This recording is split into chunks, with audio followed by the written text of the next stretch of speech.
Michel, o Assovio, da Matinta Pereira, Contos Periféricos. Esse é o teu primeiro livro de contos? Na verdade, o Assovio da Matinta Pereira ele é o meu primeiro livro de contos, né?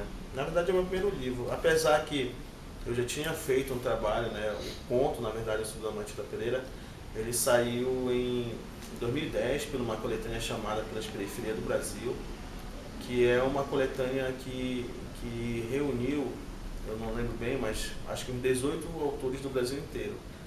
Foi o volume 4, era uma necessidade que a gente tinha de que o autor, na verdade, a pessoa que era responsável pela coletânea tinha de ter um escritor da Amazônia paraense e, na ocasião, ele convidou 2 pessoas, né? Na verdade, é uma história muito engraçada, porque ele me perturbava, mas tinha que fazer uma seleção e eu mandei o texto e passou direto no livro, junto com mais um amigo meu do Acre, o Augusto. Então, na verdade, assim, então eu apareço para o cenário nacional da literatura marginal em 2010. O livro já está pronto desde 2008, né? E ele vai ser lançado agora em 2013. E ele é o meu primeiro livro de contos, apesar que eu tenho muito conto guardado em casa, escritos, mas ele só saiu com 14 contos. É isso que eu ia te perguntar também, mais ou menos o tempo. Qual o tempo que esses contos eles foram produzidos? Porque tu fala que em 2010 ele já estava, mas eles foram escritos em tempos diferentes, né? Eu queria que tu falasse um pouco. Na verdade, o livro dessa produção, dessa escrita. Na verdade, o primeiro conto que eu escrevi foi o Carequinha da Vila da Barca, que foi em 2008. Na ocasião, eu trabalhava no Movimento República de Emaús e estava dando uma oficina de grafite pela Igreja Luterana, na Vila da Barca. Então tinha um aluno meu, um educando meu, que eu gostava pra caramba dele e ele me inspirou para escrever o conto, né? Mas como na época não tinha computador, eu escrevi o conto na caneta, no caderno. E como também o trânsito já era complicado naquela época, eu aproveitava para escrever dentro do bonde, esperando o congestionamento ficar um pouco mais suave, vamos dizer assim. Mas o livro ele vem sendo escrito desses 4 anos para cá. Eu acho que faz menos de 6 meses que o último conto foi escrito. O Assovio da Matinta Pereira ele foi escrito em 2009 também, porque assim, eu sempre fui apaixonado pela Matinta Pereira. Eu sempre fui apaixonado por essa história. Mas eu queria contar uma história que a Matinta Pereira não fosse a personagem principal. E eu acabei, numa das minhas viagens, escrevendo a história de 2 meninos, né, de 2 adolescentes, 2 jovens que gostam de fumar um beck, né?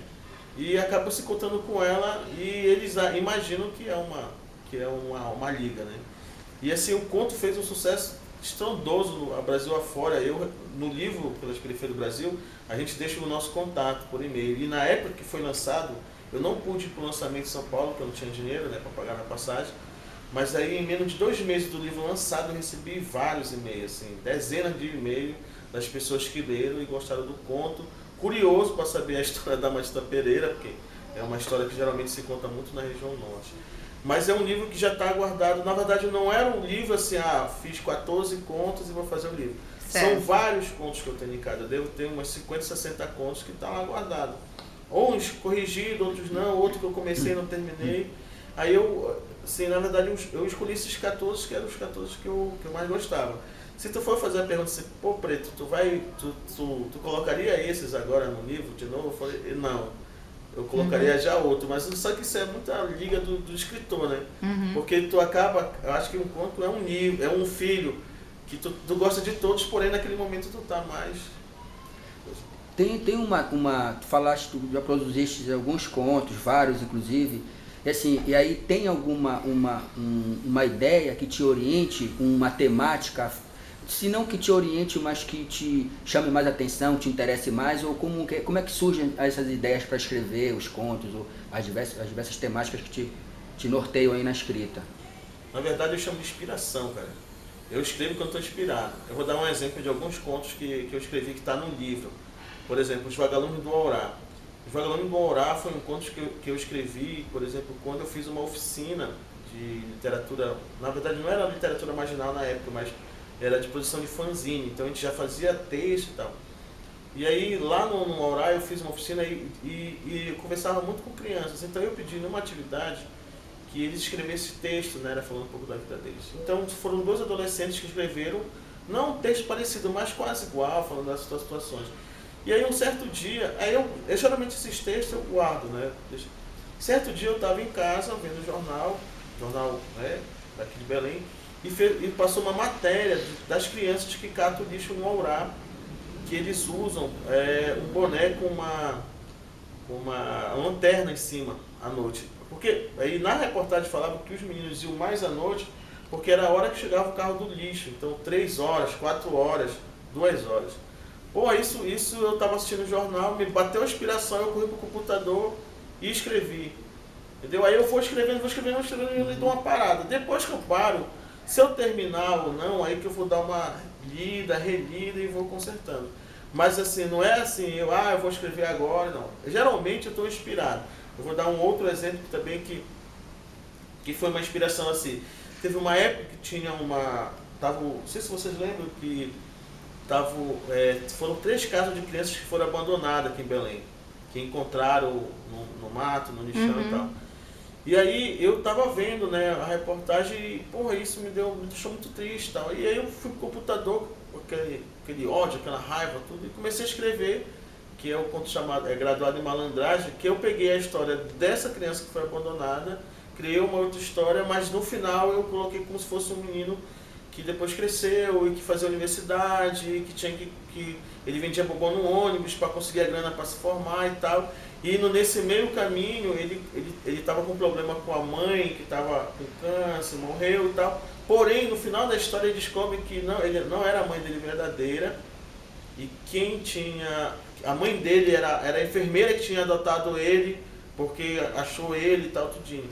E nesse meio mesmo processo, se alguém ler o livro, vai sempre ver que tem a droga e o tráfico, em quase toda a história. Por quê? Porque assim, eu sempre coloco a droga e o tráfico como vilão, porém a vítima. Eu sempre coloco isso. Porque nessa história, por exemplo, Graduado em Malandragem, os amigos dele sempre trombam com ele, sempre convidam ele para ir pro crime. E ele sempre dizendo que não. Mas ao mesmo tempo que ele diz que não, ele sempre troca a ideia. Pô, tu é meu amigo, eu te considero, mas tu para um lado e para o outro, e assim se vai. E aí a inspiração, né? Tem um outro também, que é o Catador de Sucata. Esse é uma história real, de um senhor que eu conheci no Tapanã há muito tempo, que eu sempre conversava com ele, e ele sempre me contava várias histórias. E a história da vida dele era essa: ele catava sucata, ele vendia ferro na rua. Ele tinha 2 filhas, e as filhas deles estudaram em colégio público, passaram na UFPA, em medicina, se formaram. Hoje eles não moram mais em Belém, eles moram em Minas Gerais. Então assim, é uma história muito massa, assim. Foi inspirado nele a história. Não é uma história assim, a história dele não é a história dele. É uma história inspirada nele, do que eu via, que eu tinha contato, entendeu? E assim, quando eu mandei esse texto para uma das filhas deles, né, que eu conheço, ela ficou assim, muito agradecida, né? Ela falou comigo no telefone. Porque assim, não é a história do pai dela, mas sim uma história inspirada no pai dela. Que eu acho que a literatura marginal é isso, né? É uma história que conta